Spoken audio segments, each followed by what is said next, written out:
Saint Rose of Lima, the heavenly flower that bloomed in the New World, the rose that blossomed in the desert of suffering. In the heart of the viceroyalty of Peru, in the young city of Lima, in a world marked by contrasts of wealth and sorrow, a child was born who would forever change the spiritual history of the Americas. Her name was Isabel Flores de Oliva, but heaven baptized her differently. Just a few months after her birth, her face transfigured in a mystical vision, a servant saw her countenance shine, transformed into a heavenly rose. From that day on, everyone called her Rose, and that flower, which seemed fragile and delicate, concealed the strength of a soul destined to conquer eternity. Saint Rose of Lima was not a princess. She was not a queen of any earthly empire. She was more than that, the first saint of the Americas, the woman who overcame suffering with divine love, the flower that bloomed in adversity, the patroness of the poor, the sick, the humiliated, and of an entire continent.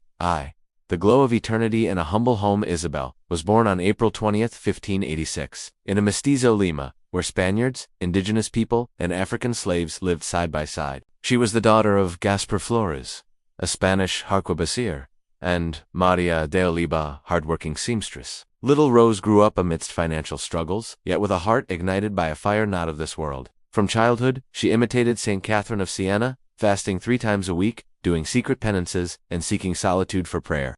Her brother Hernando was her loyal companion, helping her hide the sacrifices her mother could not understand. And though she was remarkably beautiful, Rose rejected vanity. She cut her hair, smeared pepper on her face, and refused all suitors, because her only love would be Christ. 2. Young Rose, a fiery soul, a heart of service. At the age of 12, in the village of Quives, she received confirmation from Archbishop Toribio de Mogrovejo, who would later also be canonized. It was there that she decided to give her life entirely to God. When she returned to Lima, Rose had to work tirelessly to help support her family, cultivating the garden, embroidering, and sewing for neighbors. Yet, in the midst of these daily tasks, she awakened to a deeper awareness, compassion for the indigenous and poor who suffered abuse and scorn. If Christians are called to love, why did they come to these lands with wars and hatred? She asked. Rose found no answer except in the conviction that suffering could be transformed into redemption when united with the cross of Christ. From then on, she embraced radical charity. She built a small hermitage in her family's garden, where she cared for the sick and fed the needy. Among her prayers and humble labors, she became a spiritual mother to the abandoned. 3. Rose in her mystical struggle, her soul burned for Christ, but not without battle. The enemy of the spirit tormented her with temptations and ridicule. Neighbors mocked her extreme piety. Yet Rose never retreated. She joined the Third Order of St. Dominic, becoming a Dominican tertiary. There, like Catherine of Siena, she lived as a mystic, consumed by prayer and visions from heaven. She slept only 2 hours a night, wore a crown of iron thorns beneath her veil, and spent long hours before the Blessed Sacrament. Her body weakened, but her spirit became unbreakable. Many whispered, "She is mad," wasting away in useless penances. But she answered with one unshakable truth. If suffering unites the soul with Christ, then the cross is the road to heaven. 4. Defender of Lima, the prayer that defeated the corsairs in 1615, the port of Callao was in danger. A fleet of Dutch corsairs prepared to attack Lima. Panic swept the city. Many fled, but one woman, small in stature, yet great in spirit, stood firm. Rose of Lima gathered the women in the Church of Our Lady of the Rosary. She climbed the altar and offered her life to defend the Eucharist. She cut her dress to sew herself into a habit and stood guard before the tabernacle. Before they profane Christ, they must pass over my body, she declared. Days later, the enemy captain died suddenly, and the fleet retreated mysteriously without attacking.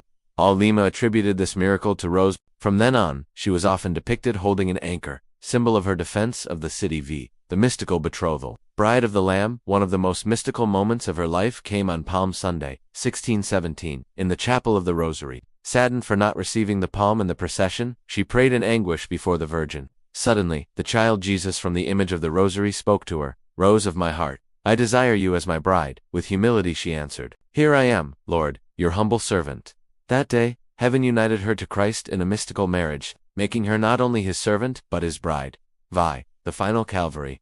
Illness that bloomed into holiness. Years of penance and fasting had weakened her, and Rose fell gravely ill with tuberculosis. She spent her last months in the home of Gonzalo de la Meza and his wife, Maria de Osategui, who cared for her devotedly. She knew the exact day of her death. She had prophesied it. On August 24th, 1617, the feast of Saint Bartholomew, she surrendered her soul to her beloved at the age of 31. Her passing shook the city. All of Lima gathered for her funeral. The viceroy, the councils, and the religious orders accompanied her body. The faithful, overcome with devotion, tore pieces from her clothing as relics. Everyone was certain Rose was already a saint. 7. After death, the incorruptible flower of the Americas. Her body was taken to the church of Santo Domingo, where her relics remain to this day. Miracles multiplied. Popular devotion grew like an unstoppable river. In 1668, Pope Clement IX beatified her, and in 1671, Pope Clement X canonized her, proclaiming her the first saint of the Americas and patroness of Lima, Peru, the New World, and the Philippines.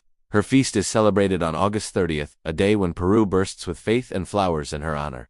8. Legacy, the rose that never withers. Today, Saint Rose of Lima is patroness of police forces, nurses, the sick with tuberculosis, women, seamstresses, and florists. Her name graces universities, towns, and cities across Latin America.